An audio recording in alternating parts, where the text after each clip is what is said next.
pretty sane person, but all this talk about climate change and ecological collapse has nearly pushed me over the edge twice. And both times I've responded in quite different ways. I'll start at the beginning. My husband and I have both been always a bit sustainably inclined. My husband's family are nature lovers, and as kids they went on camping holidays and went hiking. So Adam developed a love for ecology. My family were one step removed from that, and we took caravanning holidays and we enjoyed nature as tourists. We're a good Christian family, put God first, others second and self last. So volunteering was a big part of our lives. We were always the first ones at the community hall setting out the chairs and the last ones to leave at the end of the night. So it's no wonder that together Adam and I came to love our planet and to love community. My background is fairly straightforward. I'm white, middle class, able-bodied and straight. I have privilege in this society though, and that wealth and privilege has been passed down to me through 3 generations. And it started when my great-grandparents, who were poor coal miners from northern England, set sail for Perth, Western Australia. When they arrived, they were allocated land, virgin land, and told to clear it and to farm it. And they did that, and they prospered. And that prosperity has passed down through our family to me. But I've often wondered, what happened to those Aboriginal families that lived where that farm now is? What have they been able to pass down through their families? Dispossession? Trauma? Deadly survival skills? It's because of this history that I have what I have today: money, opportunity, education. I have choice in how I live my life, where many others, for various reasons, don't have that. So the choice we made was to live a simple suburban life. And it was when my son was born, 12 years ago, that I had my climate change freakout, number 1. What had I done? Bringing a child into the world only for him to inherit a dying planet. I did some research. I learnt about our global greenhouse gas emissions rising and the effect this was having on our planet. I got scared and I got worried and I got depressed. But I managed to find hope. I learnt about sustainability and how to live a better life in the suburbs. I learnt about building community and local resilience. I joined my local community garden, and for Earth Hour, I earnestly made my one pledge for the planet. We rarely flew.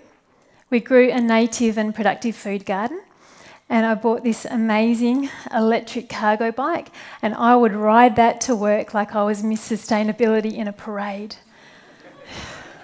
I was pretty smug about all of that for a while.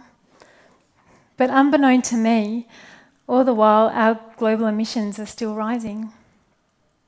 Through work, I was involved in behaviour change programs, and I encouraged other people to live sustainably too. You know, recycle more, fly less, turn the lights out, don't forget your keep cup. I enthusiastically peddled this one person can make a difference story. It was loosely based on the idea of boycotting. So if we all stopped buying plastic water bottles, then they'd stop making them. Well, I haven't bought a plastic water bottle for 15 years and they're still making them. Or the cumulative effect. So if I take shorter showers, I will save an Olympic-sized swimming pool worth of water. But what about everyone else's water use? And what about industry like mining and agriculture? It just didn't add up to me. I loved my job, but sometimes if I listened carefully, I could hear this sad whisper of guilt and shame among the people that I spoke to. They would pull me aside and explain to me why they couldn't do all the things that they should do. Not enough time, not enough money, not the resources or the skill. Fair enough. Some people have got enough on their plate already. And I too was feeling guilty about the amount of plastic that was entering my house uninvited. I was getting cranky at my son for not riding his bike enough, and he refused to use my homemade toothpaste. How dare he? I was doing this all for him. And guess what else? We flew. We went on an overseas holiday for fun, for pure pleasure. That flight, I felt so guilty. But it was either guilt or this ongoing resentment I felt towards everyone else flying off on their overseas holidays. I was even feeling resentful towards the people at the local shops just putting items in their trolley like the plastic didn't matter. I was beginning to wonder whether I hadn't set myself rather a big task to save the planet, and whether I wasn't burdening others with this same big task. I was suspicious that there was more to the story. Was I totally on the wrong track with this recycle right, your actions count stuff? Well, in a way, I think yes. I now think it's a kind of a trick and a lie to distract us from the real issue. This guilt we hold can be so paralysing, like, who am I to question government or big business when I can't even get my composting right? But the truth is, we're all utterly imperfect, and none of us deserve to have the finger pointed at us. This ecological and climate mess that we're in now, it's not my fault, it's not your fault. I'm so over the burden and the blame and the guilt. I'm over it. So if not individuals, then who? Governments? Politicians? They're meant to be in charge. So I started writing to them. And I would go and talk to them, and they seemed to get it, actually, they did. I was also vaguely encouraged by the Paris climate talks in 2015. They said that we should limit global warming to 1.5 degrees. Great. But I later learnt that that's all talk. It's actually not binding. Today, if we add up the whole world's pledges and promises to reduce emissions, we will still see global warming to 3 to 4 degrees. And that's not conducive to life on Earth. So despite our best diplomats, despite our best scientists, global emissions are still rising. Politicians and governments have had 30 plus years to address this crisis. But turns out governments are imperfect too. They run on short-term cycles, they exclude the youth, and those running the show have way too much skin in the game. Left to their own devices, governments cannot fix this. Not without us. It was the kids getting cranky, Greta Thunberg student strikes last year, that really pricked my ears up. They were telling me to panic, and I nearly fell off my cargo bike. I also had some troubling conversations with friends about the future our kids will face. I did some research. I got scared, I got worried, I got depressed again. Welcome my climate emergency freakout number 2. Despite my trying to be so good, despite behaviour change programs and intergovernmental meetings on climate change, despite mountains and mountains of science, I realised with horror, nothing has worked. The situation is way worse than it was 12 years ago when I had my first climate change freakout. Today, 1 million species face extinction. In the next 5 to 10 years, there will be an ice-free Arctic summer. And I will live to see the death of all coral on the planet. I could go on.